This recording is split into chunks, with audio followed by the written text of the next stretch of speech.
Okay, example 9 is more sketching a graph. So like we talked about in example 8, we're going to start with trying to identify the end behavior. So the end behavior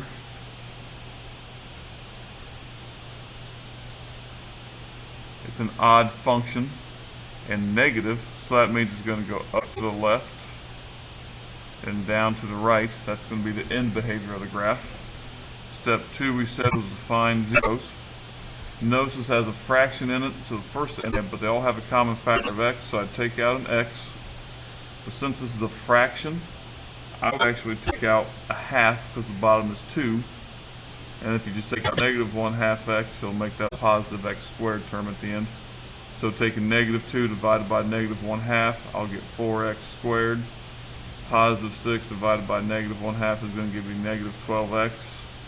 And then negative 9/2 divided by negative 1/2 is going to give me positive 9. Factors like that. This factors some more into 2x minus 3 and 2x minus 3. That's something you have to be able to do. And then negative 1/2 x. If I set all these equal to 0, that one gives me x equals 0. These are exactly the same, so I'm just going to do it once. Add the 3, divide by the 2, and you get 3/2. Notice since this happens twice, this is a multiplicity of 2, which means it's going to be a turning point in my graph. So to set up my graph with the zeros, x equals 0 there. 3/2 is really 1.5, so there's a 0. I know it's going to go down this way and up that way. I need to find a few points in between. So the first point I should probably find is 1. So negative 2 times 1 to the third plus 6 times 1 squared minus 9 over 2 times 1 is going to give me negative 2 plus 6 minus 9 over 2, which is the same thing as 4.5. Might be a little easier to think about that way. Negative 2 plus 6 is 4, minus 4.5 is negative 1/2. So at 1, it's negative 1/2. Now if I go back and redo the same thing with 2, I'll just go negative 2 parentheses something cubed plus 6 something squared minus 9/2 times something. And now I'm going to fill in the next number I want to do in red.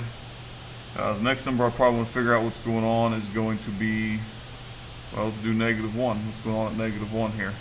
So negative 1, negative 1, negative 1. And that'd be negative 1 times negative 2 is 2. Positive 1 plus times 6 is 6. And that'd be plus 4.5. So at positive 1, I'm getting 10.5, 12.5. So we already know from here it got pretty big in a hurry. Since that's 12.5, this is just going to keep going up from there in that direction. It looks like this, somewhere in here, we're not exactly sure where, we'll just say it's at 1, is going to have to come back up so it can turn back up to 0. Since 3/2 is a multiplicity of 2, 1, 2 of them with the same 0, it's a turning point, so it comes right back down, and I'm assuming it's going to come down like that.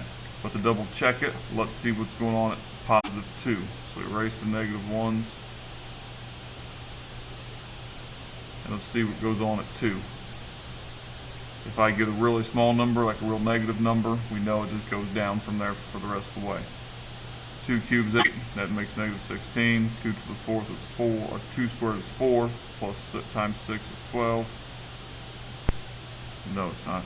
2 squared is 4, times 6 is 24.